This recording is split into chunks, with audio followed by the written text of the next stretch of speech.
O senhor pretende ser candidato a qual cargo nesse ano? Já houve algumas apurações nesse sentido de uma possibilidade de que o senhor seja candidato ao governo de São Paulo. Queria te perguntar sobre isso, se essa é uma possibilidade colocada na mesa, e em caso positivo, se isso não gera o risco de, por exemplo, não eleger uma bancada grande de deputados. Enfim, isso a gente sabe que a bancada de deputados é o que permite acesso a financiamento público de partido, financiamento público de campanha. As próprias estruturas da Câmara, elas dependem de número de bancada, enfim. Queria ouvir do senhor quais são os planos nesse sentido. Essa definição eu vou tomar em junho, né? Avaliando o que você colocou, né? Primeiro, viabilidade em pesquisa. E isso só está no meu radar, porque eu fui colocado na pesquisa e o resultado é ter uma intenção de voto muito maior do que eu esperava, porque eu imaginava que o Tarcísio teria todas as condições de vencer facilmente no primeiro turno. E aí eu vejo que nas pesquisas, dependendo do instituto, eu acho que é bem triste que a gente tenha tanta diferença entre institutos assim, nesse nível, porque uma coisa ou outra é normal, mas uma diferença tão grande acho que mostra ou que tem erro de metodologia, ou que tem problemas em pesquisas, porque dependendo da pesquisa, eu apareço com 5 ou apareço com 13, né? Mas de todo modo, 5 ou 13% dos votos é muito voto no estado de São Paulo. Então, isso foi uma coisa que colocou no meu radar.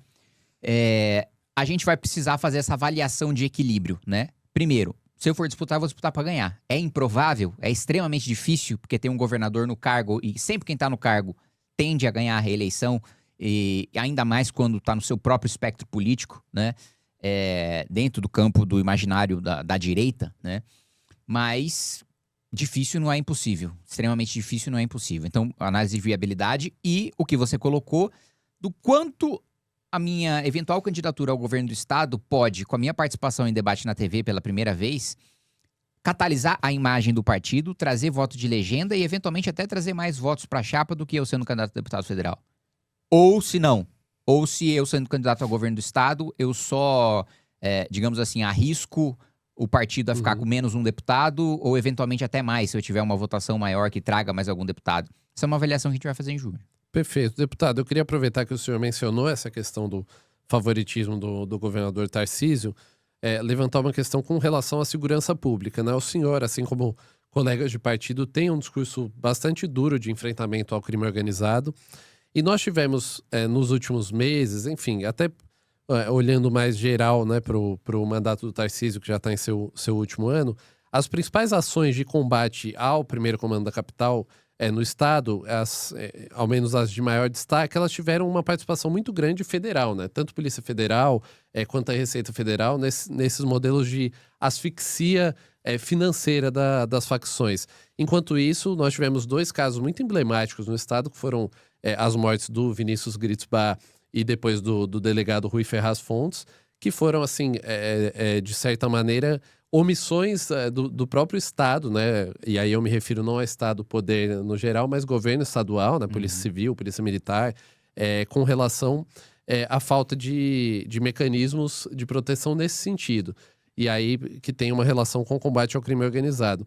Então eu queria ouvir um pouco do senhor, assim, embora a discussão de necessidade de combate ao crime organizado, ela muitas vezes se concentre nas críticas às ações federais, governo federal, o que falta no governo do estado, em São Paulo, onde é o berço do primeiro comando da capital, embora as atividades estejam espalhadas, sejam até transnacionais, para endurecer o combate ao crime organizado?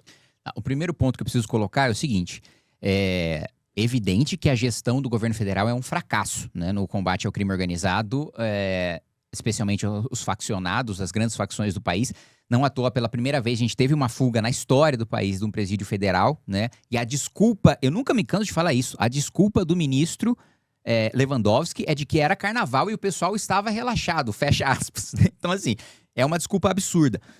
E outro ponto, né? Não há como você fazer o enfrentamento ao crime organizado só com as forças estaduais, né? Isso aí e não é nenhuma benevolência do governo federal, né, você utilizar a Receita Federal ou a Polícia Federal nos estados. Aliás, nem deve haver intervenção ou interferência do governo federal em atividades. Olha, se eu sou um promotor de justiça aqui no estado, e eu digo, olha, Receita, para fazer o enfrentamento dessa facção, preciso da sua ajuda aqui para uma quebra, né? Polícia Federal, para desarticular essa operação aqui, eu vou precisar da sua ajuda. Isso num sistema saudável, eventualmente nem passaria pelo governo federal, seria as instituições conversando. Só o fato da gente discutir aqui, e você me colocou a sua pergunta, porque isso acontece na realidade, de ter que precisar de vontade política do governo federal para ter parceria da Receita com a Polícia Federal, já tá errado, né?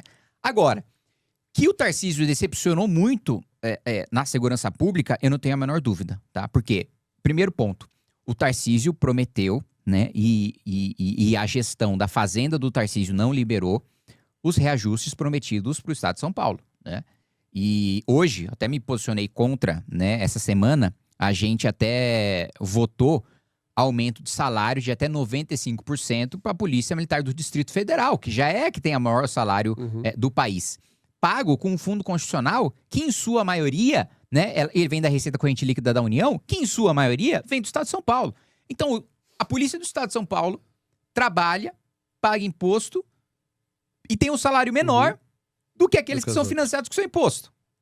Isso é uma bizarrice, né? E eu acho que uma das principais lutas de um governador do Estado de São Paulo, que eu nunca vi nenhum fazer, é justamente revisar o Pacto Federativo. É justamente chegar para a União e falar, gente, não tem como, né?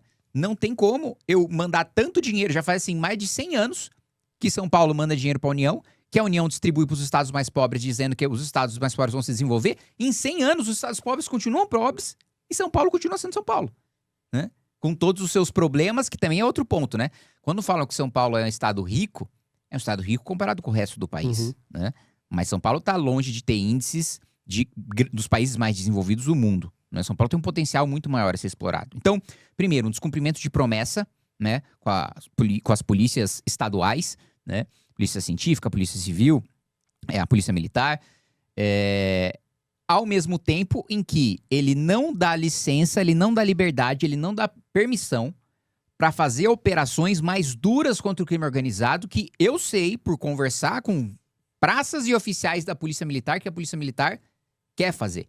Que a Polícia Militar quer garantir que nenhum território do país esteja sob controle do crime organizado. E o Tarcísio, com medo de apanhar de imprensa, de apanhar de ONG de direitos humanos, de apanhar de partidos de esquerda, não dá autorização para a tropa fazer o seu trabalho. Então, a falta de valorização, a falta de equipamentos e a falta de permissão para que ela faça o seu trabalho, eu acho que é uma deficiência fundamental do governo Tarcísio nesse enfrentamento. E nesse sentido, quando eu falo de estrutura, eu não estou só falando do crime organizado de canhão na cinta, eu estou falando de Faria Lima também. Né? A gente tem a REAG, por exemplo, que foi muito conhecida por causa das transações ali envolvendo o primeiro comando da capital. Tem muito fundo que, assim, todo o mercado diz que tem envolvimento com o crime organizado. As autoridades sabem. E o governador não vai para cima? Sim, e isso para mim é uma deficiência grave no enfrentamento do crime organizado. Perfeito, deputado. Recentemente nós tivemos, ainda nessa discussão da segurança pública, a aprovação do PL antifacção, e nós temos alguns outros projetos que foram, inclusive do senhor, aprovado de endurecimento de pena para os crimes mais comuns, que mais assolam, né, os brasileiros, latrocínio, roubo, furto, enfim. Eu queria te ouvir sobre isso. Para a gente elevar essa discussão e efetivamente conseguir melhorar a segurança pública, o combate à violência no país, o ponto principal deve ser a alteração de Código Penal, endurecimento de penas. O senhor avalia que esse é o principal caminho? É o principal ponto. Por quê? E aqui eu vou te colocar uma coisa que é bizarra, né? Todo mundo sabe que todo mundo, enfim, que trabalha em segurança pública, que trabalha nesse sistema, nessa pauta, sabe que boa parte dos criminosos presos são reincidentes, né? É gente que profissionalmente pratica o crime, é preso e é solto e continua praticando. Daí a necessidade de a gente acabar com esse enxuga-gelo da polícia, porque tem dois projetos. Você falou do meu projeto que foi aprovado de aumento de pena de furto, roubo e receptação, que já tá para sanção do presidente. Eu tô curioso para saber como é que o Lula vai agir, porque no PL antifacção já me assustou ele ter sancionado. Porque, assim, são medidas, principalmente em relação à ocupação territorial, muito duras que o PT sempre foi contra. Aí, chegou no ano de eleição, estão vendo que segurança pública é a principal pauta, de repente tá lá, Lula contra o crime organizado. Ele que sempre, tem o famoso discurso dele, que foi só pra comprar uma cervejinha e tal, de repente, é o PL antifacção, e não foi com a redação do governo, foi com a redação do Derrite. Não foi com a redação que o governo queria, e aí o Lula sanciona, isso já causa estranheza. E aí tem essa questão do aumento de pena, porque, bom, o criminoso, ele é pego. A gente sabe que ele vai continuar cometendo crimes porque ele já foi pego várias vezes. Então, vamos manter ele na prisão. Isso é questão de aumento de pena.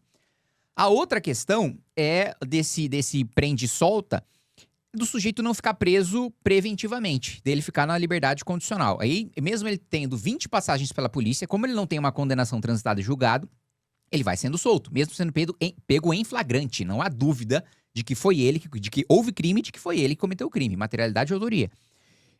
Aí eu aprovei um outro projeto que ainda está para ser deliberado no Senado, que é a prisão preventiva obrigatória para o criminoso cometendo crime grave, né? Um crime hediondo, feminicídio, homicídio, latrocínio, mesmo roubo, que não é hediondo, mas a gente incluiu também no rol da prisão preventiva obrigatória. E tá parado no Senado há um tempão, né? Só esse de furto, roubo e receptação, eu fiquei literalmente um ano, todas as semanas, indo pro Senado, enchendo o saco para votar, né? O presidente Davi Alcolumbre até falou de forma irônica quando pautou, né? Graças à persistência, resiliência e tal, na prática ele tava fazendo um desabafo, que não aguentava mais eu enchendo o saco lá. Então, são medidas fundamentais, porque existe hoje um trabalho efetivo, principalmente em prisões em flagrante da Polícia Militar, que é jogado no lixo porque o sujeito é solto, por causa dos nossos benefícios processuais e por causa das... E eu nem digo que as nossas penas são baixas, mas elas se tornam baixas na prática por causa dos benefícios processuais, da progressão, da conversão em pena restritiva de direitos, por aí vai. Se você gostou do vídeo, se inscreve no canal para não perder nenhum corte e ficar por dentro de tudo que acontece na política. Deixa o like porque isso ajuda muito o canal a crescer. Ativa o sininho para receber os próximos vídeos e compartilha com alguém que precisa ver isso.